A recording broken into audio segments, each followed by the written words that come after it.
Eh bien, bonsoir. Je suis très honoré d'être ici à la Maison de la Poésie pour vous proposer une lecture. Je balaye comme ça cette salle vide, mais je sais que vous êtes là. Je suis très honoré, puis on m'a proposé de lire mon livre, Le radiateur d'appoint. Alors je vais vous le lire, pas forcément très bien parce que je ne suis pas le meilleur lecteur du monde, mais je vais y mettre tout mon cœur. Et surtout, je ne vais pas faire les 200 pages, mais j'ai choisi des passages pour vous. Et je suis très heureux d'être avec vous ce soir. Alors c'est parti. Moins 10, ressenti moins 25. Quel drôle de monde où, par-dessus nos peurs palpables, on nous en tapisse de bien pire encore, comme si l'on nous racontait une histoire effrayante le soir près d'un feu. Moins 10, ressenti moins 25. Le pays semble en état de siège. Dans le grand magasin de bricolage, travaux et jardinage, c'est la razzia sur tout ce qui isole, chauffe et réchauffe, répare et se rajoute. Les vendeurs parlent de chauffage au sol ou de thermostat avec des discours experts qui font opiner du chef les hommes et céder dans une prudence contrite les femmes. Ah bah le ressenti cette année est terrible. Même à l'époque gamin, on n'a pas connu ça. Quand nous on a construit en 88, on savait bien sûr, mais pas avec des écarts pareils qu'aujourd'hui. Nous, on nous a fait enlever l'amiante, et bien quelque part, on n'aurait pas dû. Nous sommes en décembre, et les caissières sont toutes coiffées de bonnets de Père Noël amusants ou, pour les plus récalcitrantes, des serre-têtes rehaussées de bois de renne clignotant en peluche. L'une d'elles estime plusieurs fois par jour que, vu son SMIC horaire, sans compter les trajets, elle n'est pas là pour faire des parades de carnaval. Une autre trouve que c'est aussi ça les traditions, ça n'est pas la mort. Une autre encore est persuadée que c'est ça qui lui fait de la dermite du cuir chevelu. Une dernière trouve que rien. Pour les autres, c'est un autre uniforme. Point. Moi, je suis dans mon carton et j'attends. Avec cette histoire de grand froid, je suis très mise en valeur. Avec mes confrères de la même marque, nous sommes des radiateurs dits d'appoint. Notre groupe a profité d'une véritable scénographie cette année. Nos cartons sont disposés en une forme de grande structure qui pourrait, avec plus de moyens, évoquer celle d'un igloo. De l'organdi blanc pailleté découpé en forme de stalactite nous ceinture de toutes parts et un faux feu de bois électrique crépite chaleureusement au centre de notre petite agora. Xavier Lepers, comme le présentateur et responsable, a voulu que les aléas météorologiques soient en quelque sorte une force pour le magasin. Les rayons, en plus d'un esprit de Noël habituel pour la saison, doivent s'amuser de manière décalée et vendeuse des problématiques de froid que rencontre le pays. Il est par exemple très satisfait de l'initiative de Patricia Becker-Salvini, remariée, rayon luminaire, d'avoir pris sur elle de mettre en place un partenariat avec le Jouet Club qui jouxte notre bâtiment pour obtenir le prêt de grands ours blancs en Lego à disposer dans son rayon. Il trouve qu'elle a su éditorialiser son périmètre. Ça avait été ses termes. Depuis, Patricia emploie très souvent le mot « éditorialiser ». Elle veut notamment éditorialiser son idée de Noël cette année. Ça sera la mer, les embruns. Nous sommes arrivés dans le magasin après un long voyage par bateau depuis un pays lointain. Je ne pourrais dire lequel. Je sais juste y avoir été assemblé en une nuit ou un jour, que sais-je, l'atelier ne disposant d'aucune ouverture vers l'extérieur à part une grande porte de tôle que je pourrais reconnaître entre mille. Il y avait un bruit infernal, un mélange de siècles de labeur industriel, de matières nouvelles, ni papier, ni plastique, de bips électroniques incessants et de design sonore comme ceux qui retentissent des smartphones à réception d'un courriel, de la visseuse également, puissante, sobre, répétitive. À l'aube, nous sommes arrivés sur palettes réunies, compactées par des mètres d'une sorte de papier-film. Nous sommes restés seuls longtemps sur le grand parking vide à quelques mètres du quai de déchargement. Il y avait des lampadaires allumés, du verglas et du givre. Des fumées épaisses sortaient par masses lourdes des bâtis et des rocades qui dessinaient les contours de la grande zone d'activité, que quelques anciens appellent également zone industrielle, ou pour qui être moderne a un sens souverain, nouveau parc de chalandises et d'activités. Ici, il est merveilleusement possible de faire des courses alimentaires pour un mois et plus, d'acheter des meubles, des livres, du multimédia, de manger en famille, des plats évoquant l'Italie, la Bretagne ou le Mexique, la Chine et le Japon étant souvent réunis sous une même enseigne, c'est l'esprit Asie qui prime. L'Afrique, enfin, fait comme souvent partie des grandes oubliées gastronomiques. Elle existe toutefois à côté d'éléments incas, petits mobiliers de bambou, des pirogues ou masques vénitiens, grand fourre-tout de globe-trotteurs dans d'immenses halles où les mots « monde » ou « ailleurs » s'affichent fièrement aux portes d'entrée. Il y a aussi la présence du 7e art, avec la possibilité de voir toutes sortes de films dans de grands ensembles où confiseries et piscines à boules de couleurs peuvent accueillir les plus petits pendant que les grands font la queue. Dans ce type de zone, il faut s'y rendre en voiture. Elles aussi y ont leur commerce médecin. Les pare-brises peuvent se remplacer dans l'heure. Quant aux bosses ou aux éclats de peinture, les devis y sont rapides et compétitifs. Les animaux, poissons rouges pour l'enfant qui a été sage, chats, chiens, poules ou petits reptiles amusants, ne sont pas en reste. Tout ce qui leur est dédié se déniche dans de grandes jardineries où l'on peut aussi acheter du miel de Manuka, des fontaines électriques zen, diverses palissades de jardin ou des pommiers. Ces zones, finalement, fêtent de manière toujours plus gourmande l'union presque sacrée de l'inerte et du vivant. De l'inerte pour le vivant, du vivant pour l'inerte. Cette messe où se fredonnent les nouveaux cantiques du pouvoir d'achat et du moral des Français. Je ne saurais expliquer pourquoi j'ai une âme, au fond, un esprit, le même exactement que l'on s'empare du carton de mon modèle en exposition ou de celui du fin fond de la réserve. Cet esprit, le même exactement, se retrouvera chez tous ceux qui auront choisi notre service de chaleur d'appoint, parfois ressenti comme inédit. Cet esprit, cette âme, encartonnée, ne savent pas encore, sous les réclames grésillées dans les enceintes du magasin entre Bonnie Tyler et Claudio Capeo, qu'une sorte de catastrophe, évidemment bientôt oubliée, allait toutefois se produire.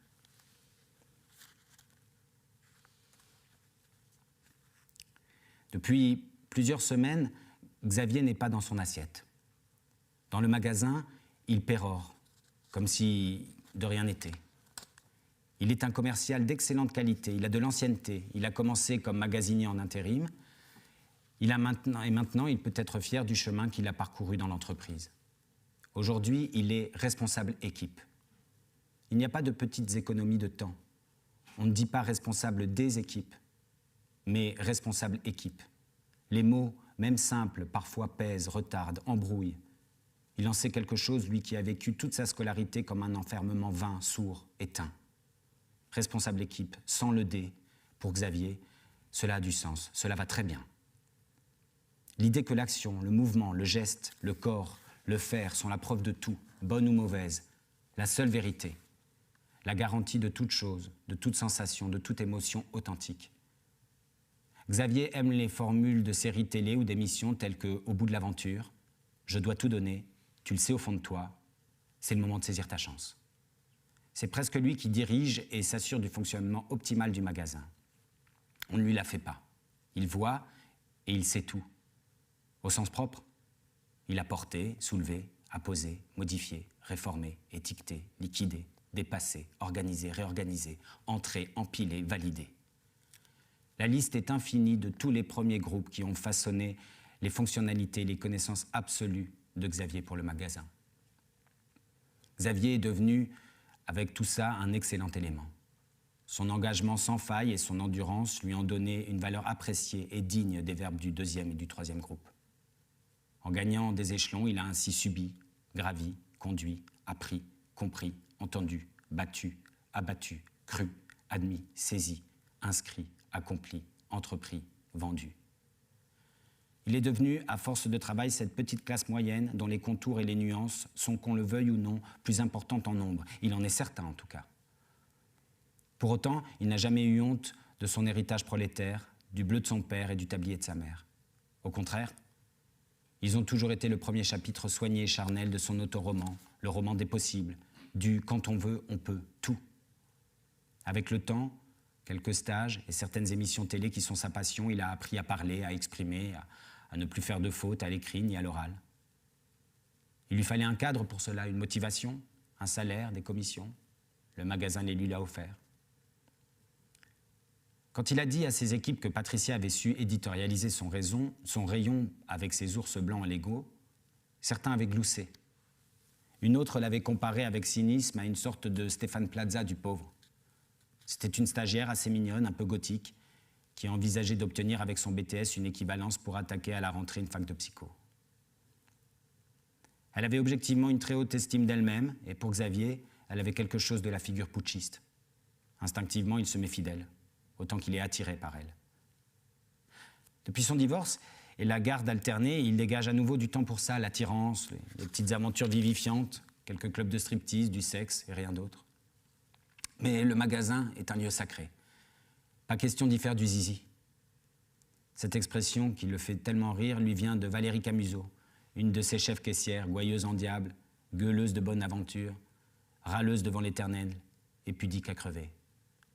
Avec ses lunettes fantaisie et ses cheveux courts méchés de 3 ou 4 couleurs primaires, elle amuse la galerie. « Ça va, et toi la matelas? Tu m'étonnes que t'es naze, t'en as encore fait du zizi toute la nuit, non? Eh ben t'en fais une gueule, Bernard, t'as encore confondu ton lit avec la morgue ?» Avec elle, tout le monde rigole. Mais il n'y a qu'avec Xavier qu'elle a parlé un jour derrière l'entrepôt, tirant sur sa clope, les yeux un peu mouillés, de son mononichon et de ce qu'elle appelle ses séances d'UV pour parler de sa chimio. C'était il y a 6 ans. Elle est tirée d'affaire, elle a eu chaud au cul. Aujourd'hui, et depuis quelques semaines, donc, Xavier n'est pas dans son assiette. Et cette fois, ni son ex-femme, ni ses parents, ni la truculente Valérie Camusot, ni personne ne pourront l'écouter ou en être ému. C'est à cause de moi qu'il n'est pas bien. Je n'en ai pas l'air avec mon emballage, mais j'ai un défaut. Lorsqu'on me choisit, on me ramène chez soi, on me déballe, puis l'agacement commence. D'une part, je suis suremballé, de partout. Enfin, 2 autocollants au format A4 me représentant dans un chaleureux salon flanquent chacune de mes parois d'émail perforées par lesquelles doit se diffuser ma chaleur d'appoint électrique. C'est vraisemblablement de ce dernier détail que s'est logé le défaut, la catastrophe. Ces 2 autocollants sont extrêmement fastidieux à retirer. Il faut me gratter, utiliser des ustensiles trouvés chez soi, tout ce qui racle, user ses ongles, des éponges à récurer, de l'eau brûlante, des liquides dissolvants. Il faut insister, recommencer. Les autocollants ne se retirent que petit bout par petit bout. Souvent, et comme lors d'un gommage dans un hammam, de petits vestiges enroulés se logent dans mon mécanisme, alors que la notice est très claire sur les risques encourus avec l'insertion de corps étrangers dans les orifices de votre radiateur. Plusieurs fois, l'un de mes modèles avait été rapporté au magasin à cause de ce défaut de finition. Cela s'était le plus souvent résolu bon an, mal an, à coups d'arguments sur le fait que le magasin n'est pas responsable de tout, que malgré tout c'est encore le client qui est roi, à ce que je sache, pour finir le plus souvent par des tractations engageant des bons achats, des avantages cartes ou des remises anticipées. La révolte à grande échelle n'avait donc pas eu lieu jusqu'ici. Notre stock pourtant était important. Et selon Étienne Carrard, supérieur de Xavier, il fallait nous écouler. Le grand froid était une aubaine finalement. Les gens seraient concentrés là-dessus et ne viendraient pas nous casser les couilles toutes les 3 minutes avec des histoires d'autocollants récalcitrants sur un pauvre radiateur à 100 balles. Mon prix exact est de 89,78 €. Xavier, depuis des années, craignait autant qu'il admirait Étienne. Ce grand échalas blond vénitien taillé dans la pierre, les plats en sauce et le sport en salle tous les jeudis en imposait un max. Il était un gars qu'il ne fallait pas emmerder. Sa femme, ses gosses, ses chiens, les kleps, les gens, le gouvernement, tout, c'était lui ou eux. Et il avait toujours choisi lui. Directement, sans détour, l'assumant avec des formules telles que « on n'a qu'une vie, ça va durer 2 minutes, tout ça ». Il avait fait du sport de combat durant plusieurs années et même s'il ne pratiquait plus depuis un accident de voiture qui n'avait rien à voir, il en parlait suffisamment pour créer autour de lui une attirance inquiète qu'il appréciait particulièrement. Du personnel, il faisait ce qu'il voulait et ne craignait que très peu les cabrades éventuelles, estimant que le pourcentage de gens angoissés de leurs factures et smartphones à payer serait désormais bien plus important que celui révolu de ceux rares, fantasmant encore, sans grande rage, Octobre Rouge. Xavier aussi, il le tenait. Il avait tout fait, comme avec les autres, pour tout savoir de sa vie, dans une relation qu'il avait d'abord entretenue comme de la franche camaraderie. Des bières au cul du camion, des pizzas payées de sa poche entre midi et 2 au Vesuvio, au lieu de quelques cadres sub de la zone Indus, les échanges de DVD ou de clés USB, avaient entre eux cimenté quelque chose dont Xavier n'aurait évidemment jamais la force de se défaire totalement. Il l'avait également emmené à la salle de sport. Xavier avait été fier de cette invitation et avait changé 3 fois de tenue d'entraînement avant de les rejoindre. Sur la route, il avait même eu une sorte de trac incompréhensible. Là-bas, ils avaient couru de concert sur des tapis inclinés, rigolé grassement de blagues salaces qu'Étienne balançait sans vergogne à quelques licenciés quadragénaires aux formes généreuses, soulevé de la fonte dans un rapport prof-élève subtilement inapproprié, et pris une douche au vestiaire. Dans le sauna, qu'Étienne avait exigé dans des plaisanteries légionnaires, les dernières confidences de Xavier sur sa vie et surtout la liste de ses faiblesses étaient tombées tout naturellement. Étienne n'avait plus qu'à ramasser, y allant lui aussi de quelques traits de caractère sincères, mais enfin sans grande importance, sans grande précision. Après, il le lança sur le cul, s'étonnant des expériences trop banales et rangées de Xavier, pour mieux pérorer sur ses propres exploits, sa nécessité à jouir souvent, ses infidélités qu'il trouve naturelles tant qu'elles ne font pas de mal, sa bite qu'il a trop grosse mais qui est devenue sa meilleure amie avec le temps. Il raconta enfin 2-3 partouzes d'avant son mariage avec 2 bombes atomiques rencontrées au rayon visserie. Une autre fois, une pipe mémorable dans les échantillons de sol stratifiés avec une cliente venue demander un remboursement. Il racontait et surveillait son emprise. Quand Xavier, recroquevillé dans son coin, rougissant sous sa mini-serviette prêtée par la salle, eut soudain une demi-molle provoquée par un quart d'heure d'intenables récits, Étienne put enfin l'achever totalement d'un gros rire enroué. « Eh ben, mon cochon, t'es pédé ou t'as pas vu une chatte depuis 5 ans, qu'est-ce qui te prend? Allez, viens, on sort, tu vas nous faire un AVC. » Xavier rit fort à son tour, avant de lancer dans une voix un peu voilée, « T'es con, c'est toi aussi, là, avec tes trucs. » Étienne se tut, le fusilla du regard 3 secondes, puis hurla de rire à nouveau. C'en était fait. Il aurait désormais une autoroute pour humilier à sa guise et en cas de besoin le discipliner Xavier Lepers.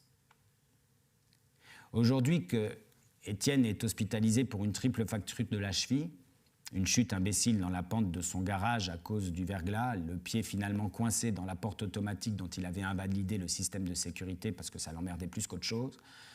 Aujourd'hui qu'il est hospitalisé, donc, Xavier Lepers a priori tout le champ pour être totalement détendu, une souris qui danse en somme.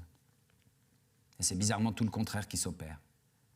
À distance, l'ombre d'Étienne plane sans cesse. Plus que d'habitude, Xavier met en œuvre les missions imposées par Étienne avec une fébrilité nouvelle et un zèle autoritaire auquel il n'avait habitué personne jusqu'alors. Il faut dire que bien qu'alité et souvent sous morphine, Étienne n'a pas perdu la main pour déstabiliser ses semblables. Ainsi, avec Xavier, et malgré l'arrêt maladie, il entretient tous les jours un échange téléphonique pour savoir si les choses sont ou ont été faites. Il ne l'appelle jamais à la même heure. Maintenir le qui-vive. Avec l'image en tête de Xavier à poil recroquevillé dans le sauna, pour avoir tout de suite dans la voix la tessiture idéale de l'ascendant sur autrui. La vibration dans la poche de Xavier ou sur un meuble tout proche pouvait donc retentir à 6h du matin, 13h20, 22h46. Xavier se rongeait les sangs, sans symptômes apparents. Et moi, je faisais partie de ces missions inconfortables, être vendu, avec mes camarades, pire, être écoulé, et mis en avant malgré mon défaut d'autocollant quasi irretirable. C'est idiot. Ce petit pommier ne donnait plus grand-chose, mais elle l'aimait beaucoup. Son feuillage, même malade, et certaines branches mangées de lichen, ne manquaient pas de poésie à chaque saison. Avec le givre notamment, c'était magique. Parfois, Françoise Quimperno s'autorisait à lui tailler certains rameaux pour agrémenter ses propres bouquets. Antoine est décédé il y a 6 ans. Il abusait de beaucoup de choses, du sucre. Le sucre, dans sa terrible douceur, l'a emporté. Aujourd'hui, quand Françoise est au potager ou quelque part dehors pour 3 courses et qu'il y a des nuages blancs dans le ciel, elle murmure, dans un petit rire étouffé, « Eh ben mon amour, t'en as encore chié des meringues ?» Elle aime bien l'humour un peu potache, elle le dit sans gêne, elle aime bien. Il est bizarre ce quartier, il est bizarre, avec sa petite bicoque qui ne vaut pas un clou dessus. Il y a 45 ans, avec Antoine, ils avaient acheté là, sur les conseils du beau-frère de Thierry, un collègue d'Antoine. Ça n'était pas très cher, la verdure, quelques bocages, 1,5 hectare de potager populaire loué en une multitude de petites parcelles, elles-mêmes sous-louées en été par quelques mains moins vertes, aux voix plus braillardes, auxquelles se mélangeaient les cascades de sons de l'enfance, rires ou pleurs, autour d'une dispute, une histoire de framboises, de groseilles, de cerises ou de vitres cassées, de chipolata volées par un chien. La poésie de toutes ces petites cabanes, plus ou moins sophistiquées, des couleurs qui, sans pour autant s'accorder ensemble, composaient un horizon de maudrillants, dynamisés d'arbres, pylônes de bois et moulins à vent de couleurs vives. C'était l'horizon plein de promesses d'Antoine et Françoise. Leur petit Trianon à eux en terre d'Essonne. Le pavillon était modeste, mais élégant. Il y avait un point d'eau dans chaque pièce. L'agent immobilier leur avait précisé que c'était un plus énorme. Plus énorme. Françoise se redit ces mots dans sa tête, plus énorme. Elle se dit que ça pourrait être le nom d'une énième enseigne parmi celles déjà implantées tout autour de sa maison. Il y a d'abord eu notre magasin de bricolage, puis, et entre autres, elle ne compte plus, un ensemble permettant de nourrir un siège capricieux, une jardinerie, animalerie, un cinéma à côté d'un fast-food et d'un restaurant proposant des moules frites pour 200 couverts, un garage toute marque, 2 stations-service, un jouet club, une autre enseigne de bricolage plus professionnelle, un hangar à camions, un concessionnaire de caravanes, 2 concessionnaires de voitures neuves, un concessionnaire de tondeuses et tracteurs en tout genre, 3 autres de voitures d'occasion, un éléphant bleu, 3 enseignes de produits surgelés, un monsieur meuble fermé jouxtant un Ikea ouvert, d'autres encore et de vastes parkings. Depuis des années, elle n'ouvre plus sa fenêtre à cause du bruit. Le lundi est un jour de paix où seuls les camions et fourgonnettes circulent. Son petit Trianon est prié de bientôt battre en retraite. Ce sera juste après elle le sait. Thibaut, son fils, est loin, à Düsseldorf. Il fait de bonnes affaires et la pousse à vendre avant qu'une préemption plus forte ne lui laisse aucun choix. Comment vous avez acheté une merde pareille avec papa, je te jure? Il lui parle comme si elle avait perdu le sens commun. Elle l'a peut-être perdu, elle se le dit souvent. Mais il est ravi qu'elle ait installé Skype sur l'ordinateur que lui a donné Colette, qui ne s'en servait de toute façon jamais. Quand il est contraint de juste lui téléphoner sur le fixe, il demande si tout va bien d'abord, puis la dispute comme une petite fille prise en faute parce qu'elle n'a pas fait ses mises à jour. Si elle veut le voir avec l'ordi, il faut qu'elle fasse ses mises à jour. Elle se dit qu'il a peut-être honte, qu'elle ne lui provoque plus que de l'inquiétude, pire, de l'agacement. Aujourd'hui, l'enseigne de lame de parquet exige les 3 mètres carrés du pommier. Ce sont les leurs. Sur le cadastre, c'est tout à fait clair. Le notaire ne peut que corroborer cette injonction. Françoise est embêtée parce que son fils ne répond pas. Il doit sans doute voyager en ce moment dans des pays du monde pour voir ce qu'ils ont de pareil que chez nous, ceux qui n'ont pas encore. Elle aurait tant voulu qu'il vienne se battre avec elle pour son pommier vieillissant, physiquement on s'entend. Elle aimerait qu'il se bagarre avec le monsieur qui s'occupe du magasin de lames de plancher. Après tout, elle l'a emmené au judo pendant 15 ans, ça serait un juste retour sur investissement. Sauver ce dernier vestige partant maladroitement vers le ciel de ce que fut le petit Trianon verdoyant et dérisoire de la princesse Françoise et du comte Antoine Quimperno. Elle rigole devant le courrier administratif qui ne lui laisse pas de choix.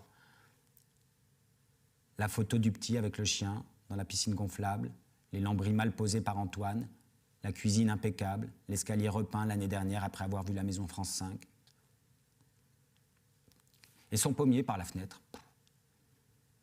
Bientôt, il y aura là une pancarte électrique proposant une gamme de planchers. Puis la photo du petit encore.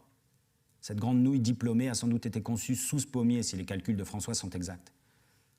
Petit moment d'extase, interrompu de rire, de douleur, de crampes et d'inexpérience. Oh, c'était pas grave. Ici, sous ce pommier, à côté des bocages, allait se construire leur indestructible empire d'amour, leur repli mérité. Quand son fils reviendra lui raconter avec expertise quelque chose d'à 9000 km d'ici, et il n'y aura plus de tarte aux pommes, hélas. Son sucre et son sel disparaissent doucement. Elle regarde, sans haine, tout juste un pincement. Dans le magasin, Françoise n'en finit pas d'oublier pourquoi elle est venue. 2 ampoules pour la lampe du guéridon, du scotch double face pour un coin du lino du cellier sans quoi elle finira par y rendre l'âme un jour, et un radiateur d'appoint pas trop cher, pas trop lourd, efficace, c'est-à-dire tout moi. Dans les allées, tout la détourne, non sans plaisir, de ces 3 objectifs. Elle avait prévu de faire chez nous un rapide saut et finir par un crochet chez le boucher qui baisse toujours sa grille à 12h28 tapante au lieu des 12h30 indiquées sur sa pancarte. Elle y est vigilante, elle s'est déjà fait avoir 2 fois. Pourtant, la voilà dans notre magasin qu'elle zigzague et tournicote depuis déjà 45 minutes entre la visserie et les engrais, les rideaux de douche et les dalles de terrasse. Traînant derrière elle un panier en plastique sur roulette dans lequel se trouve du papier à poncer et des piles. Rien à voir donc avec ses projets d'achat. Ce qui paraît être une dispute rassemble toutefois son attention égarée. C'est en effet dans la chaleur excessive des luminaires que Patricia Becker-Salvini s'en prend à Anouk Sens. Patricia a bien vu avec quel mépris Anouk a laissé Xavier Lepers au milieu des cartons écroulés de radiateurs. Maintenant, c'est un des ours en Lego géants décorant son rayon qu'Anouk vient d'abîmer. La patte avant de l'animal est éclatée en 1000 morceaux, certaines petites pièces sont même prises dans des rainures de lampes halogènes. Patricia ne se gêne pas pour lui demander si elle compte détruire autre chose avant de passer payer son produit à la caisse. Anouk est pressée, elle est désolée pour l'ours, pour le collègue de Patricia. Après, franchement, elle n'est vraiment pas responsable du choix fait par le magasin de transformer les espaces de vente en parcours de combattants régressifs. Patricia cligne 2 fois des yeux dans un court silence. Quelque chose n'a pas été saisi. Mais elle sait que la colère qui monte en elle sera ressassée pendant plusieurs jours. Cette cliente, qui lui montre presque chimiquement que le monde se divise en classes distinctes, provoque chez elle des fantasmes de bagarres, de combats, de gifles, de tortures. Peinant à garder son calme, elle menace et martèle, dans une fermeté tremblante et incertaine, que le magasin serait en droit de demander réparation. Anouk assume un rire, un souffle du nez et des yeux roulés vers le ciel. Eh bien, avec tout le matos de bricolo que vous avez là-dedans, je pense que la réparation devrait être surmontable. Sinon, on fait comment? On appelle tout de suite mon avocat? Narquoise, Anouk a dit ça en reprenant son chemin vers les caisses tout en marchant involontairement sur les morceaux de pâte de l'ours en Lego. Elle est déjà loin. Patricia se dit qu'elle aurait dû la rattraper par le bras. Elle ne compte plus les fois où son petit bec rehaussé d'un gloss Yves Rocher nacré rose a été cloué par la clientèle. Dans ces cas-là, quelque chose s'éteint et la vie semble ne reprendre son cours que quelques secondes plus tard. Ses tempes tambourinent, elle n'a jamais eu une répartie exceptionnelle, ses émotions sont toujours ou en retard ou en avance. Dans sa tête, ce sont des séquences potentiellement cinématographiques et dont elle tient le rôle principal qui se monte et se tisse, créant ainsi le rythme de sa vie. Parfois, il y a comme des fondus enchaînés, des coupes nettes et franches, des passages au noir. Avec un brin de mythomanie, de l'arrangement et un talent certain pour réécrire et customiser la réalité, Patricia a toujours réussi à tenir debout. Parfois, elle perçoit pourtant très nettement, parfaitement, durant à peine une demi-minute, souvent en voiture le matin en se garant sur le parking des employés, qu'il ne faudrait que l'équivalent d'un courant d'air pour qu'elle s'écroule complètement, durablement, irrémédiablement. Dans ces moments-là, c'est une sensation physique surtout, glaçante, humide, le cœur subitement gigantesque qui s'emballe et se tend comme un arc. Il y a aussi autre chose que de la pensée, non, plutôt une science à la clarté indiscutable, éblouissante, une sorte d'image imprimée de soi sur une affiche qui agresse à mesure qu'on s'en approcherait de trop. Les petits points d'impression se font subitement insupportables. Une science donc, qui lui crie sourdement, mais fermement, tu es ça. Tu n'es pas autre chose que ça.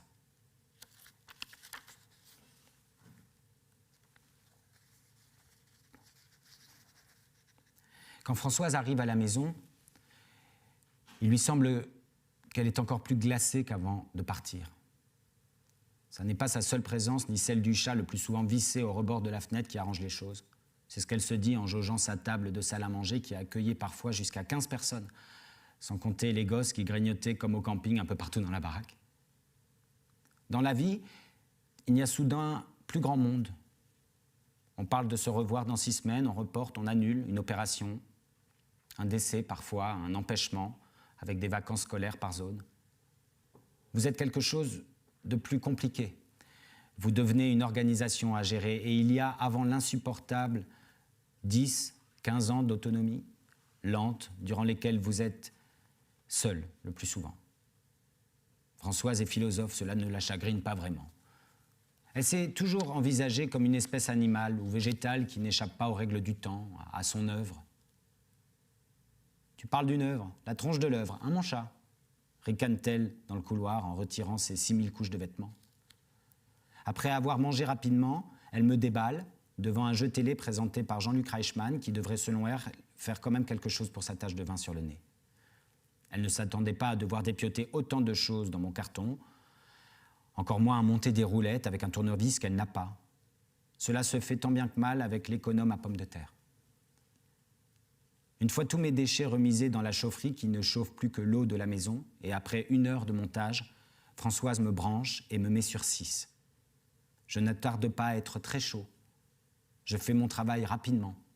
Françoise s'endort doucement devant une rediffusion de je ne sais pas quoi. Le chat ronronne sur ses genoux. Elle a oublié quelque chose d'essentiel. Retirer mes 2 grands autocollants placés de part et d'autre de mes parois chauffantes. Enfin, qu'est-ce que Colette est chiante à appeler 15 fois de suite, c'est pas vrai. Ça doit être encore pour cette histoire de correspondant allemand. Quand Thibault était allé voir sa mère il y a X mois, Colette avait dîné avec eux le 3e et dernier soir. Et elle les avait bassinés avec la fille de son neveu qui faisait LV1 allemand et qu'elle voulait trouver une famille pour avoir un correspondant outre-Rhin. Thibault, entre intérêt fin et agacement palpable, avait dit poliment de 900 manières différentes qu'il allait voir ce qu'il pourrait faire. Lorsque Colette s'était décidée à rentrer chez elle, Thibault avait comme souvent rabroué sa mère. Cette manie de vouloir toujours nous coller Colette dans les pattes. Françoise avait répliqué qu'elle était son amie, qu'elle était une femme gentille et surtout très seule. Thibault aboya qu'il valait mieux qu'elle soit une veuve d'un mari qui, le rappelait-il, avait tripoté des gamins dans toute la région. Françoise soupira ostensiblement et laissa échapper dans un petit éclaboussement volontaire 3 couverts dans l'eau de vaisselle. « Bon, écoute, il t'a pas tripoté, toi, profite, c'est déjà pas mal, non ?» Ce mouvement d'humeur qui avait échappé à Françoise, ce ton soudain, cette lassitude si rare dans son éternel comportement enjoué et arrangeant, ce visage qui, le temps d'une petite formule, n'avait plus rien de maternel, médusa d'abord Thibault avant de le faire rire franchement. Il riait, et riait encore comme d'une bonne blague avec un collègue. Françoise riait également, du coup, sans doute peu consciente de ce qu'elle venait de provoquer dans le cœur de son grand-fils. Un tout petit moment d'égal à égal, presque un abandon, agréable néanmoins. Dans cette fraction de seconde, en effet, rien qui n'appartienne à une mère, ou inquiète, ou encourageante, ou coupable, ou donneuse de leçons, ou punitive, ou perdue, ou nourricière, ou poule, non. Rien que le regard d'une femme s'autorisant dans la quasi-imperceptibilité d'un soupir, dans ce tout petit interstice, à se dépouiller de tout ce qui l'attachait à un mari, un gosse, une maison, un métier, une vie entière, sans regret, certes, mais une vie pourtant qui n'avait pas connu le choix. L'immensité vertigineuse, la liberté effrayante du choix, sa sensation grisante. Encore plus peut-être quand elle est un fantasme. Alors pour Françoise, lorsqu'elle affirme que Colette est une amie, un point c'est tout, c'est arrivé souvent, il s'agit bien là d'un petit territoire défendu, une prise de guerre. Elle vivante, on ne lui la retirera pas. Même si, par ailleurs, elle trouve souvent Colette con comme une valise, elle est bien obligée de l'admettre. À ce souvenir, Thibault laisse échapper un petit ricanement dans la salle de réunion aux parois de verre incassables. Il retient son rire et tâche de dissimuler du mieux qu'il le peut le portable dont il filtre les appels à répétition de Colette. 3 en 45 minutes quand même. Putain, il y a un truc qui va pas, c'est pas pour le correspondant allemand, c'est sûr. Le cœur de Thibault bat soudain à l'allure d'un malaise. Il se sent blêmir. Excusez-moi, un client à New York, je reviens tout de suite. S'excuse-t-il dans un code de langage qui dissimule la méfiance d'autrui. Cet effroi innocent des débuts professionnels avec lesquels il a fallu composer, pour lequel la pratique du mensonge systémique n'était plus un vilain péché de l'enfance, mais un salut, une armure d'adulte actif, des formules de couloir dans le souffle de quelques costumes anthracites gravés comme des mantras. Le mec a fait confiance, elle a flingué. Bah t'es gentil, tu vires, qu'est-ce que tu veux que je te dise? Elle aurait jamais dû parler de ces mots, mais elle est folle, elle. Le mensonge donc, pour la peur. Coupable, mais caressé, presque nié, par des résultats performants, un appart à jalouser, un pouvoir d'achat sans crainte, des vacances partout dans le monde, des miles accumulés, des conquêtes offertes, une certaine hauteur d'esprit. Il y a bien ces maux de ventre, matin, midi et soir, et quelques démangeaisons, à ça aussi on s'habitue. Thibault se précipite vers les toilettes, des agents d'entretien au réseau capricieux, mais à l'intimité garantie. Il a besoin de s'asseoir. Nouvel appel de Colette qui décidément est vraiment trop con pour être foutu d'envoyer un texto. « Allô, qu'est-ce qu'il y a ?»« C'est ta maman, mon chéri. »« C'est ta maman, mon chéri. » Thibault est à un cheveu de perdre connaissance. Lorsqu'il arrive à l'hôpital, il est 7 heures du matin. Colette, le nez rougi par le froid, attend déjà. Thibault sur le parking depuis... Ah, pardon. Ah, je vous avais dit, je vous lisais mal. On reprend ce passage de l'hôpital.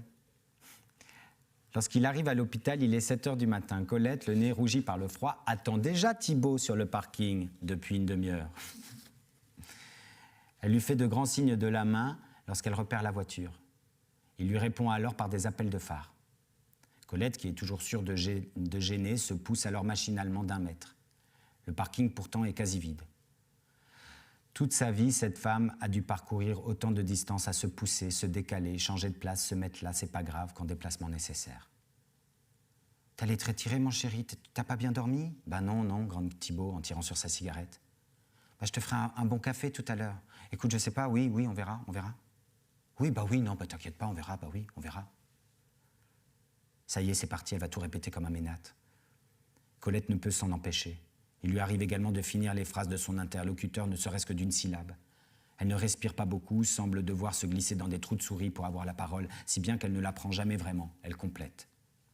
Ce qui fait de Colette une femme essentiellement d'accord avec tout et son contraire dans la même conversation. Thibault voudrait, mais ne sait pas ressentir autre chose pour elle que de l'agacement et de l'impatience.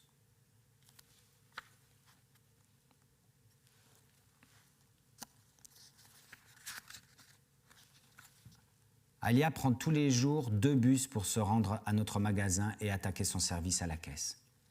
Aujourd'hui, elle est vite passée par le bar tabac. À la 3e gorgée de café, Alia reconnaît Françoise, dont la photo apparaît aux informations régionales de la 3. Son drame, lié à l'incendie dont je serai à l'origine, est rapidement expédié entre 2 reportages sur le travail des vignes aidées par les chevaux et l'inauguration de la médiathèque décalée à mars à cause du froid et des risques de verglas. Pourtant, Alia en est certaine, il s'agit bien de la gentille vieille de l'autre fois à la caisse, celle de la petite bague qui verdit à son doigt et qu'elle porte tout de même. Elle avait failli lui dire pour le radiateur de merde, pour moi donc. Elle avait failli lui dire qu'ils avaient eu des retours à cause d'une connerie d'autocollant et de roues difficiles à monter. Bande d'enculés de merde. En tirant frénétiquement sur sa clope le long de la nationale bondée de voitures et de véhicules lourds, Alia déteste tout. Il lui semble tout voir, tout comprendre, jusqu'à la nausée de cette société dégueulasse dans laquelle elle vit. Chaque bâtisse, chaque panneau publicitaire, chaque forme de lampadaire, la matière appauvrie de sa doudoune, les tronches de ses putains de bagnoles, les tronches des gens qui sont dedans, le M lumineux du McDo qui pointe déjà sa gueule 200 mètres avant ses putains de nuggets surgelés, la décoration de la vitrine de l'onglerie Laurie qui se donne des airs d'émission d'M6, ses bus à la con avec des cons dedans, elle la première, escave volontaire, qui au mieux défoncent des bonbons sur des iPhones à 1000 balles, au pire se prennent en photo en espérant le centième de la vie des Kardashians ou de la moindre instagrammeuse débile. Les Mongols sur leurs scooters qui font des roues levées 8 fois devant sa gueule en pensant que ça pourrait provoquer chez elle l'envie d'aller les pomper dans les chiottes d'une sandwicherie. Les connards qui sortent dans une confiance de compte courant créditeur leur petit alpha du garage d'une baraque dont la véranda n'est encore qu'une bâche bleue. Les poufias en tailleur pantalon qui montrent ostensiblement au milieu des pots d'échappement qu'elles ont fait le choix plus intelligent que les autres de se déplacer en vélo. Cette route de 4 voies à double sens à qui tu dois offrir à minima 2 putains de ta vie tous les matins au passage piéton pour espérer la traverser. Alia ne trouve rien, pas 1 centimètre carré, qui pourrait la faire vraiment rêver, ne serait-ce qu'espérer. Alia ne trouve rien qu'elle ne déteste pas. Son corps lui fait mal de rage, bien plus que les brûlures du froid. Il ne lui reste plus que 300 mètres avant d'arriver à notre magasin de bricolage. Bricolé, voilà, c'est exactement ça, putain. Et il lui semble que tout est bricolé sur des trucs déjà bricolés. Il lui semble que quelque chose ou quelqu'un de plus grand, à l'abri, le sait très bien, n'en a rien à foutre et aura parfaitement su comment prendre la tangente quand tout ce bricolage perpétuellement rustiné viendra se casser la gueule pour de bon. Se casser la gueule, et elle avec. Et avec elle, tous les petits, tous les moyens. Elle n'est pas débile, elle le sait très bien qu'elle est moyenne. Comme les 3/4 de la population. Il n'y a qu'à voir la tronche d'une salle de classe. Tu as toujours une Mélanie Mécouille et un Baptiste je sais pas quoi qui parviendraient quand même à avoir 18 dans toutes les matières, même en pleine guerre nucléaire. Généralement, ce sont des créatures qui tracent, ça en a pas grand-chose à foutre. Comme la chef de ces connes d'oies sauvages. On est toujours émerveillé en dessous en se disant « Oh, waouh, regardez, elle les guide !» Mais la vérité, c'est qu'elle n'en a rien à battre. Elle trace, elle sait et elle s'en fout. Derrière, ça peut bien se faire défoncer à la chevrotine. Elle ne va pas proposer une halte aux autres pour aller ramasser les plumes de la défunte. Bah là, c'est pareil. Les Mélanie Mécouille, donc, et 2 Baptiste Trouduc, dont un mourra à 34 ans, et puis les autres, mauvais comme la teigne, ou au mieux moyen, apprenant très vite le calcul mental pour savoir jouer des coefficients et retomber plus ou moins bien sur leurs pattes dans cette vie partout débile. Ils feront pareil avec leurs dettes, leurs crédits, l'éducation de leurs mômes, ils passeront leur temps à espérer, terroriser, avoir au moins la moyenne. Putain de bordel de merde, putain de bordel de merde, putain de bordel de merde. Il y a bien sûr quelques malins dans le lot des moyens. Ceux qui comprennent l'autre à la seconde pour en tirer profit pour leur gueule. Et puis oui, il y a quelques âmes pures, ça et là, évidemment, il y en a toujours, qui enterreront ce qu'elles auront fait de bien ou à qui on rendra justice 3 générations plus tard. À quoi bon alors ? T'as une chance sur 2 que les héritiers des héros soient aussi couillons que la majorité du reste de l'humanité. Putain. Ah bah la voilà, la couillonne majorité du reste de l'humanité. Qu'est-ce qu'elle s'agit dans sa bagnole, celle-là ?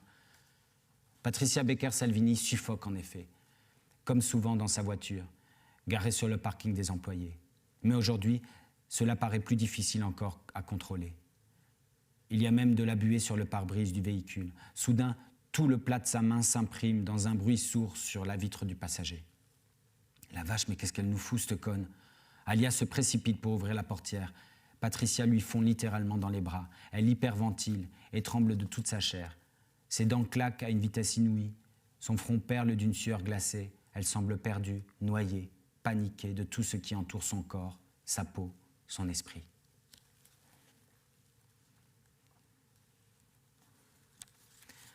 Dans sa voiture, Thibault remonte la rue de sa mère comme il la descendait à vélo. Rien n'est plus pareil. La maison de Rachel, la première fille dont il a touché le sexe dans un rythme cardiaque et une sensation sur la pulpe de ses doigts qu'il n'oubliera jamais. La maison de Rachel, petit machin étroit, monté sur 3 étages et sentant le savon Dove. La maison de Rachel a fait place à un cuir center. Thibault se sent mordu au sang par tout ce qu'il voit. Il ne faut pas le pousser. Les gendarmes l'ont déjà bien fait chier. Qu'est-ce qu'il fout ce camion ? Casse-toi, putain, klaxon, klaxon, klaxon, klaxon ! Chez Françoise, l'odeur est insupportable. 2 fenêtres ont explosé. La petite pièce d'où l'incendie que j'ai provoqué est partie est un vaste morceau de charbon dont quelques vestiges de vie humaine dépassent par-ci, par-là. Quelques cendres, un demi-mur de tapisserie intacte, un tiers de guéridon avec son vase. Dedans, des branches de conifères et quelques boules de Noël calcinées. La télé impeccable, mais aux pieds fondus. Un quart de tapis d'Orient. Il y a moi, tout près du fauteuil étonnamment indemne de Françoise. Je ne suis plus qu'un petit parallépipède noir de suie qui pourrait tout aussi bien être un grand grille-pain sur roulette.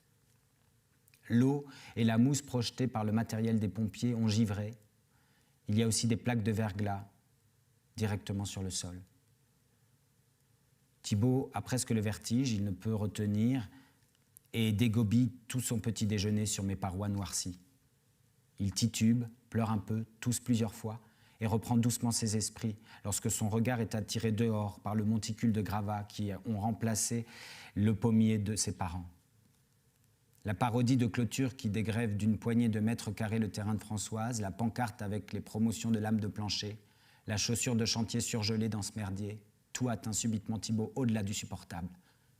Lui, dont tous les sols soudain se dérobent, ses pompes ancrées et opaques de poussière dans un bout de ce qui reste de sa maison d'enfance, comme une lame de feu, de glace qui colle et qui reste.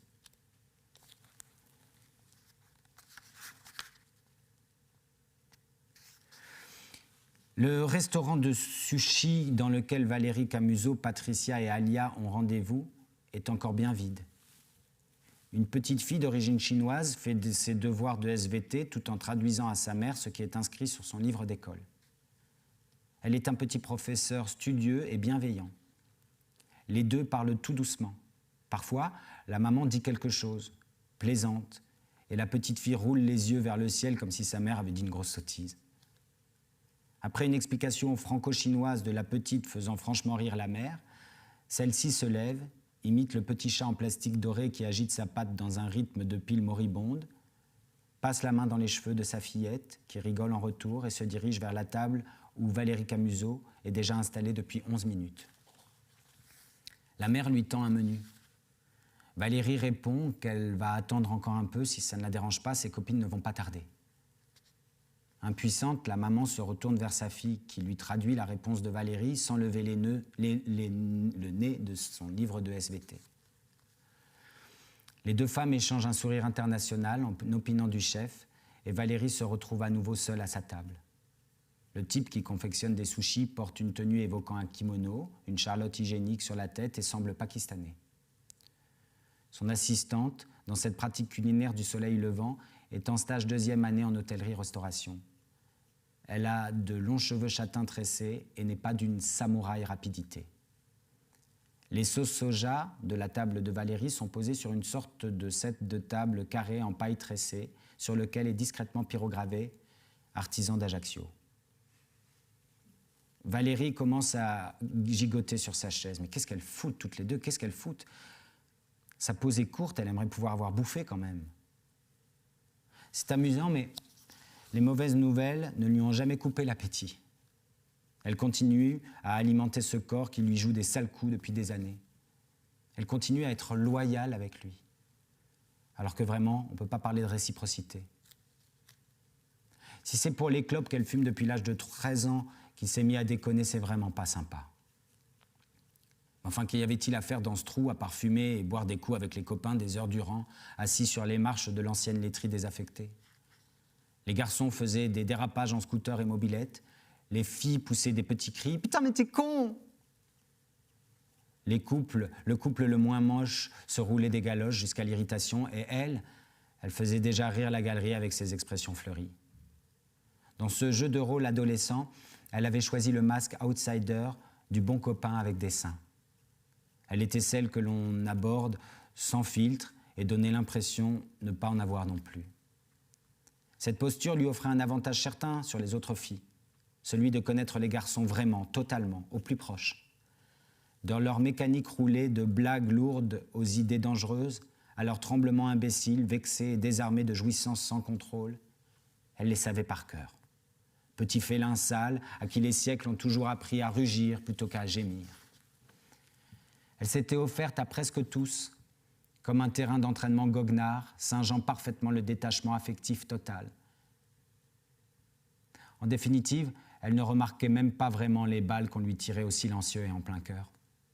Quand un Cyril, Sofiane ou autre Benjamin l'intégrait à des jeux de coq dans la cour du collège, fausse clé de bras ou allumage de 8 clopes en même temps, quand ces garçons, donc, l'invitaient à leur cabrade tout en apprenant avec elle plus tard, depuis son corps, à enfiler une capote ou ressentir un sein, elle ne croyait pas souffrir plus que ça de leur insupportable et lâche indifférence.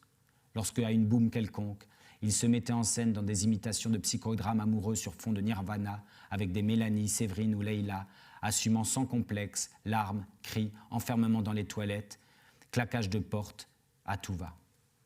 Non. Elle continuait de rire, de danser, d'animer, de consoler parfois. Tout aux autres. Rien pour elle. En regardant la petite fille travailler, quelque chose bouleverse Valérie. Elle s'adresse à la stagiaire. « Je peux avoir un double saké, s'il vous plaît ?»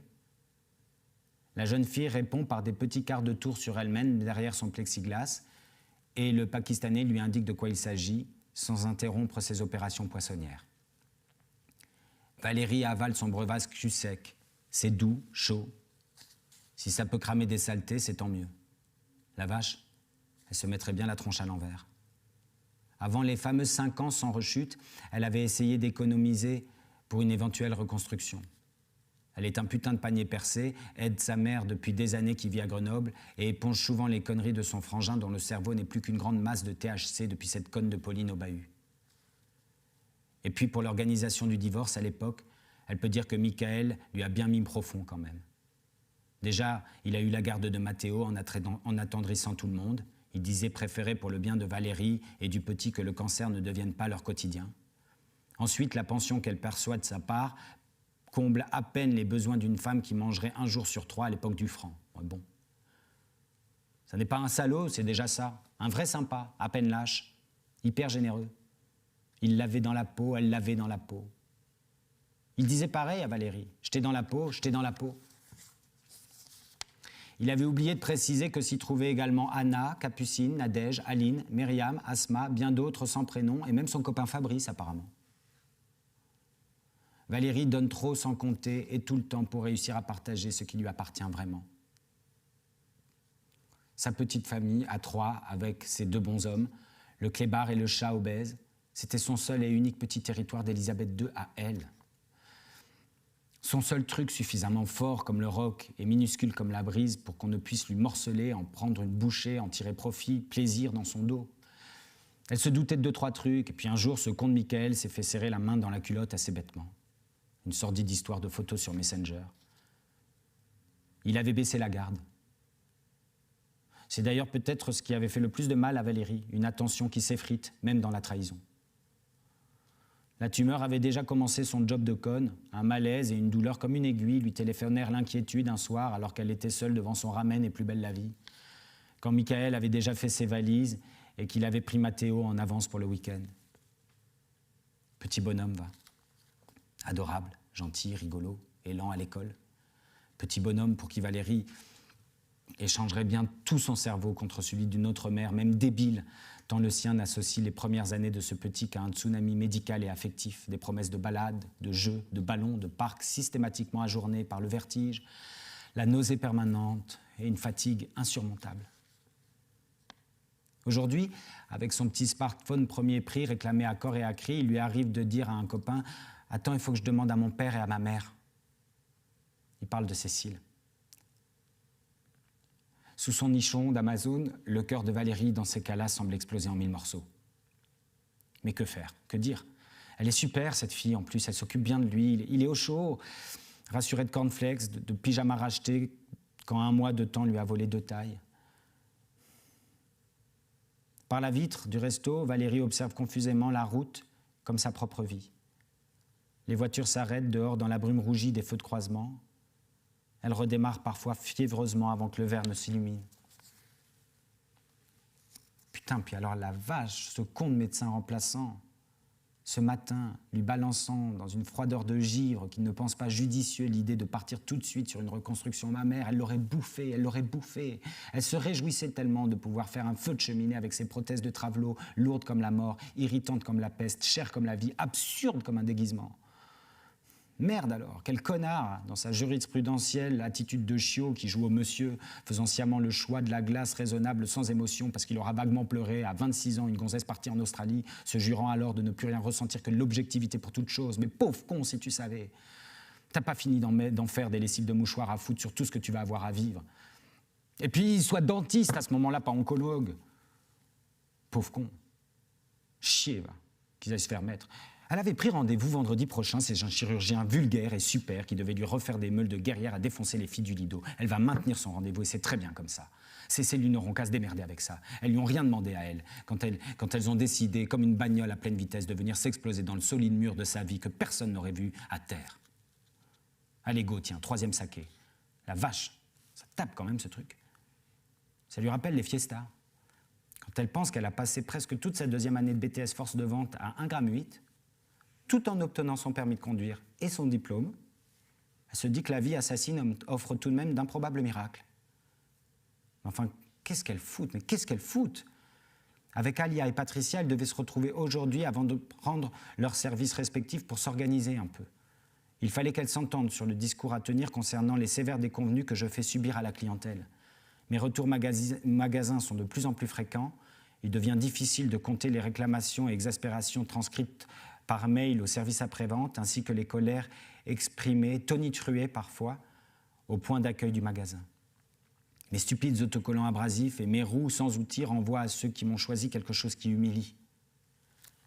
La photo sur mon carton d'emballage, mon design et le laqué de mes parois sont pourtant directement inspirés des plus grands convecteurs du marché, ceux pour qui mettre le prix est un véritable projet.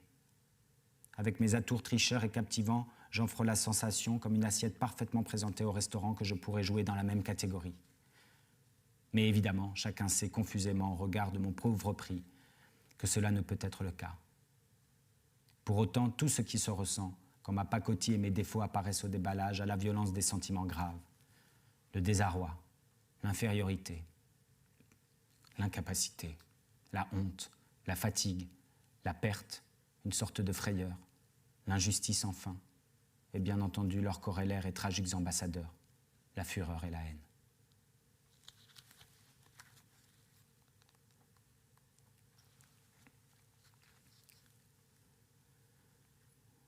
La musique magnifique dans les longues expirations de l'accordéon font dériver sans arrêt la pensée déjà bien lointaine de Anouk.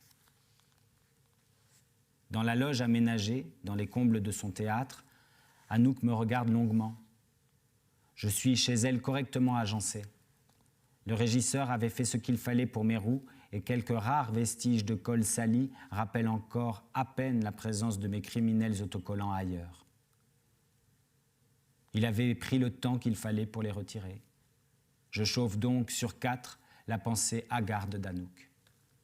Elle va prendre la voiture de Pierrick, une Opel de 1997. La maison d'Antoine est toute proche. Elle va se garer là et finir à pied. La glycine a presque entièrement mangé le portail. Sans le feuillage, les nœuds et les volutes du tronc, avalant parfois totalement la ferraille et la brique, donnent la sensation que la nature végétale gagnera toujours, paisiblement, imperceptiblement, dans une douce et patiente violence, dans une patiente vengeance. Chez Antoine, la porte d'entrée vitrée années 30 est toujours ouverte. Elle se prolonge d'un long couloir dont les murs sont recouverts de hautes bibliothèques de pins remplis de livres. Par endroits, de petites niches semblent aménagées pour une carte postale de Chagall, un petit paysage à l'aquarelle sans cadre ou une sculpture de terre rouge. Au fond, la porte de la cuisine. Ça sent le tabac, le café, le pain grillé, la pomme et les huiles essentielles. Il est plus très chaud, je t'en refais un ou tu le prends comme ça? Non, non, ça ira très bien. La voix d'Antoine vient de la salle de bain. Dans la cuisine vide, Anouk prend une grande tasse et se sert au-dessus de l'évier. Derrière elle, Antoine la rejoint, frottant son reste de cheveux mouillés avec une serviette. Les deux s'embrassent rapidement sur la bouche, comme on prendrait un torchon. Puis Antoine se penche dans un petit râle pour attraper à son tour une tasse dans le lave-vaisselle. « Tu t'es fait mal ?» Anouk lui prend sa tasse pour le servir. « Non, non, c'est le dos. Puis hier, j'ai fait encore 2-3 cartons, ça n'a pas dû arranger. » « Oh bah non, je t'en prie, qu'est-ce qui te prend ?» Anouk a les yeux rougis. Quelques larmes ne se retiennent pas dans ce qu'elle essaie de transformer en sourire. « Non mais rien, ça va. Je suis très heureuse pour toi, tu sais. » Antoine la regarde avec un petit rictus ironique qui lui montre qu'il ne la croit pas. « Je t'assure, je suis vraiment contente pour toi, mais ici, il n'y aura plus toi. Et moi, je continuerai à passer par là. Et toi, tu seras dans une résidence moderne à 20 km. Bah, Anouk, 20 km, c'est rien, enfin. À nos âges, les mètres se calculent en temps qu'on décompte. Je suis désolé, Anouk lui tombe dans les bras et se laisse sangloter quelques minutes. Antoine la serre fort contre lui caresse les cheveux en lui donnant des petits baisers sur la tête. Antoine est depuis 35 ans pour Anouk un ami, un frère, un trésorier de compagnie, un amant, un punching ball, une couette, une copine, un avocat, un juge, un tronc, une prise de terre. Ensemble, ils ont joué à tout, même au couple. Dans cette maison de ville en pain de sucre, sur 2 étages, avec ses briques et son plancher bruyant, il y avait même une pièce qui aurait pu accueillir un petit, un jardin pour un chien. Ils prirent un chat. Dans sa féline indépendance, cela n'avait rien d'un hasard, parce qu'il y avait quelque chose de vénéneux entre eux qui rendait tout et tout le temps impossible. Vivre ensemble n'était en fait qu'un jeu de béquilles solitaires et sourdement mégalo. Une connaissance aveugle, bien sûr, de l'un pour l'autre, mais sans jamais de réel entrelacement. Ils moquaient même cela avec emphase et humour vache aux grandes tables d'amis éméchés. Ils étaient ensemble sans se mélanger suffisamment pour prendre le risque d'un vrai changement de couleur, quand le bleu et le jaune acceptent de devenir du vert. Et que cette couleur, résultat incertain d'une fabrication volontaire, ok, eh bien, une identité, en tout cas, pas plus ridicule qu'une autre, pas plus faible. Mais c'est bien la peur des faibles, ou d'en être, qui sans doute agitait le plus leur cauchemar d'amoureux militants. Antoine sort 3 bêtises du frigo, histoire de grignoter un petit peu avec le café. Du coin de l'œil, il observe Anouk, qui est allée fumer une cigarette dans la petite loggia vitrée surplombant l'arrière de la maison. Elle s'y calme, observe longuement le jardin déplumé tout en jouant des volutes qu'elle expire. Les vitres dépolies tricolores de la loggia renvoient des lumières sur son visage, sur ses épaules, son cul, qui électrise encore Antoine. Il irait bien, comme ça, dans un déshabillage partiel, sur la petite table qui accueille ses pots d'aromatiques sans aromatiques, il irait bien. Avec ses 3 yaourts dans la main, il en est assez ému et même un peu amusé. Il se dit que pour l'instant, c'est une belle chance que ce connard de temps n'ait pas encore eu l'idée de leur massacrer aussi cette chimie-là entre eux. Anouk dévore ce qu'Antoine a sorti sur la grande table ovale. Il est vrai qu'avec les répétitions, elle mange tout le temps sur le pouce, c'est-à-dire assez peu. Quand ces artistes prennent une pause, elle précise toujours qu'elle va les rejoindre, mais se fait happer par 1000 choses. Anouk dévore donc et s'indigne. Elle explique à Antoine mon achat récent, puis l'histoire de Françoise qu'elle a suivie dans la presse. Elle ne pourrait dire pourquoi, mais cet incendie, tout ça, ça la remue très fort. Ah tiens d'ailleurs, elle lui apprend que le mari de Françoise s'appelait aussi Antoine. Elle avait trouvé ça drôle, enfin étonnant, enfin bref.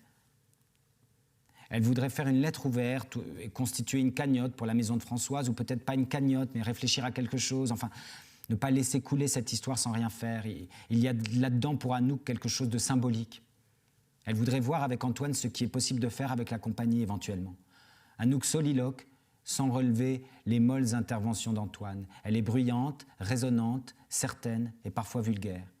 Il y a pour Antoine une sorte de fatigue. Le chat griffe de ses 2 pattes avant et dans un mouvement de moulinet rapide la porte-fenêtre de la cuisine comme s'il allait pouvoir faire céder la vitre. « Tu n'as toujours pas foutu une chatière à ce couillon ?»« Toujours pas. Non, tu veux le faire, tu veux des outils, je te les file, hein, si tu veux. » Antoine a répondu sèchement avec quelque chose qui veut piquer plus fort que l'ironie. « Ça va pas, qu'est-ce qui te prend ? Je posais la question comme ça. »« Ah non, tu posais pas la question comme ça. » Il t'a interrompu pour venir bouffer ses croquettes. Il t'a interrompu dans ta grande démonstration. Ça t'emmerde et tu pointes un responsable. Le monde se divise comme ça, n'est-ce pas ? Mais ça va pas, t'es pas bien, t'es malade, qu'est-ce qui te prend ? Écoute, excuse-moi, si c'est comme ça, je me casse. Antoine jette son pot de compote vide avec la petite cuillère sur la table. Curieusement, ce contenant ridicule fait un bruit assez fracassant. Suffisamment pour souffler Anouk, en tout cas. Arrête, Anouk. Tu veux bien ? Arrête. Pousse. Tu me demandes même pas comment je vais. Mais je t'ai demandé, enfin, pour ton dos, j'ai vu que... Mais je te parle pas de ça, t'es pas débile. Tu sais très bien ce que je veux dire. T'es pas venu me voir, tu es venu voir ce que tu pourrais faire avec moi dans une de tes énièmes sentiments, dans une de tes énièmes sensations d'impuissance, ce que je pourrais venir combler, moi, là-dedans. Mais pas du tout. Antoine l'interrompt encore, avec cette fois plus de douceur. S'il te plaît, tu comprends parfaitement ce que je veux dire.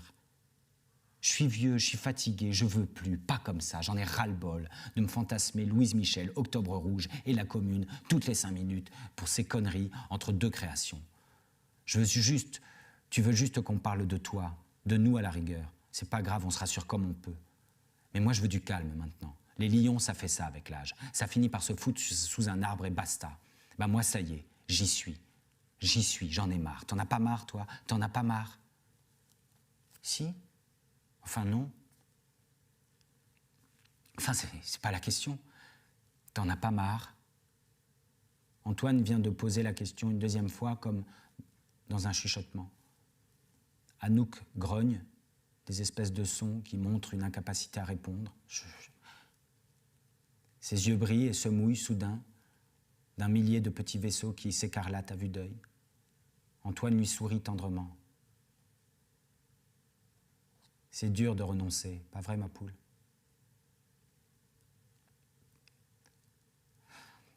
Une larme file rapidement le long de la joue droite d'Anouk pour venir s'exploser sur la table à côté d'une goutte de café séché. Pour toute réponse, son visage dessine quelques sourires qui semblent venir de l'enfance.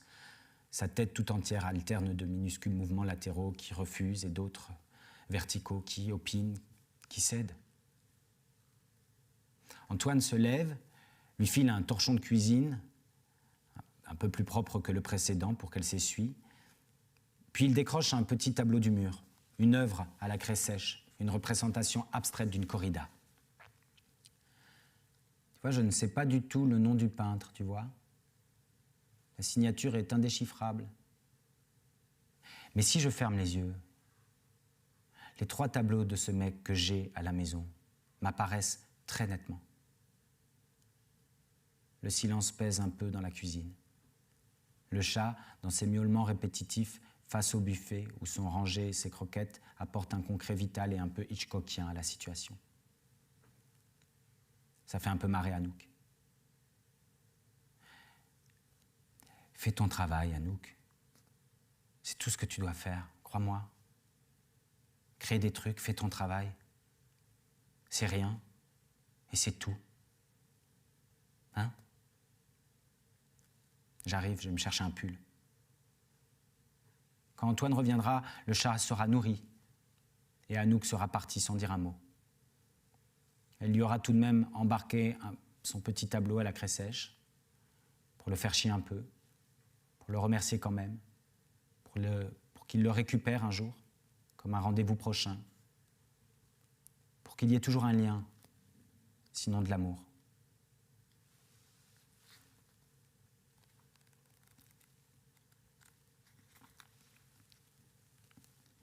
Dans la chambre d'hôpital, Alia et Thibaut se sourient, franchement. Il y a de la chimie dans cette pièce, malgré la situation. Ces deux-là se plaisent. Colette est bien démunie dans ces cas-là. Elle connaît l'arrangement, la résignation, la lutte, l'évitement quand 2 corps viennent à se rapprocher. Les coups de foudre à Notting Hill, à Seattle ou à Honolulu lui ont toujours paru de la vraie science-fiction. Quelque chose de totalement interdit et étranger à son corps. Une extinction, un oubli psychiatrique. Quelque chose qui, malgré ce qui plaît ou donne bonheur, ne peut être en réalité qu'une source de peur, de punition. Elle le sait. Il y avait bien eu ce garçon, quand elle avait 17 ans, avec toutes ces choses du corps mouillées et sublimes, cette peau qu'elle n'oubliera jamais, ce pantalon qui se déformait pour elle, ses lèvres partout sur elle, posées, mangées. C'était dans l'annexe de la salle des fêtes, pendant 23 minutes. Après ça, il y avait eu le cauchemar d'être amoureuse seule, une brûlure quotidienne réouverte et grattée dans la chair dès que les yeux s'ouvraient le matin, et la peur infinie, enfin, incommensurable, de constater qu'elle ne saignait plus depuis déjà 2 mois et demi. Son père l'avait battue comme jamais et sa mère l'avait traitée de sale traînée. Elle l'avait traitée de sale traînée comme pour montrer de la solidarité à la quasi-folie meurtrière du père. Elle avait même hurlé des mots plus violents encore, dans une voix suraiguë, insupportable, comme pour le faire partir, fuir de cette maison, dans de grands claquements de porte et des cris terrifiants. Un cadre du mur était tombé, une ampoule avait claqué, puis il y eut un silence, lourd comme la mort, mais l'ayant évité de près. Le visage de la dame avec ses aiguilles à tricoter chauffées à blanc est toujours resté flou. Son décor, en revanche, est précis pour toujours. Dans une ville à 12 km. Une douleur au-delà du supportable, un hurlement dans un pull roulé après 2 verres de rhum, une peur immense de fillette et la main de sa mère broyant celle de Colette contre sa poitrine. Les larmes de cette maman également sur un visage de vieille dame de 38 ans. Il y avait là, sinon, de l'amour, une sororité séculaire dans cette sombre fin de journée de novembre. Après, les mots sur cet épisode n'avaient plus jamais été prononcés. Le silence du père s'était prolongé jusqu'au mariage subi de Colette. Les complications et l'hospitalisation qui suivirent cette soirée d'avortement d'automne avaient dans un sens arrangé tout le monde.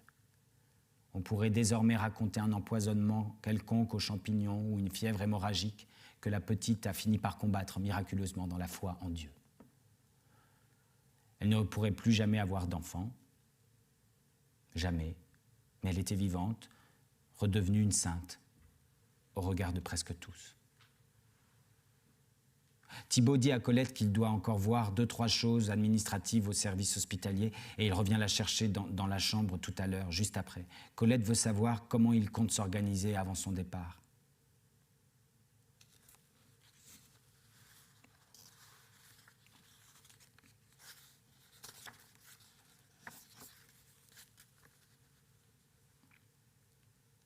Dans le théâtre, Dans le théâtre d'Anouk, les silhouettes des hommes et des femmes qui se lèvent et s'effondrent au sol dans d'énormes bruits sourds mettent le public en apnée. L'humain se montre dans son sublime et son dérisoire. Sans griffes, sans crocs, sans poils, sans sabots, sans rien. Dans toute sa frayeur et ses combats pour la vaincre, tâché conscient d'une impossible quête de se relever tout de même. Les chutes et les relevés des artistes sont accompagnés de sons, balles de tir qui fusent, tremblements de terre, hurlements de foule immense, bips électroniques, différents jingles, hennissements, bris de verre, coups de poing de pied, effondrements d'immeubles, explosions, cris de fuite. Tout est mêlé aux notes presque divines de Bach à l'accordéon, par Richard Galliano. Anouk se demande comment on a pu un jour dessiner, peindre, écrire, faire de la musique. Comment cela a pu être possible si ce n'est par miracle. Elle regarde sa salle. Des places restent vides. Mais son guignol est tout de même bien rempli. Elle observe cette drôle de messe qui consiste depuis des siècles à s'asseoir ensemble collés comme des pingouins, pour la voir la vie en même temps qu'on souhaiterait presque en sortir. Quelque chose d'autre qui joue de nos illusions, qui nous fait croire si fort que nous sommes simplement ensemble, comme un seul corps, et non pas que seuls ensemble, les uns à côté des autres, avec nos microscopiques cellules, comme des planètes dans l'univers.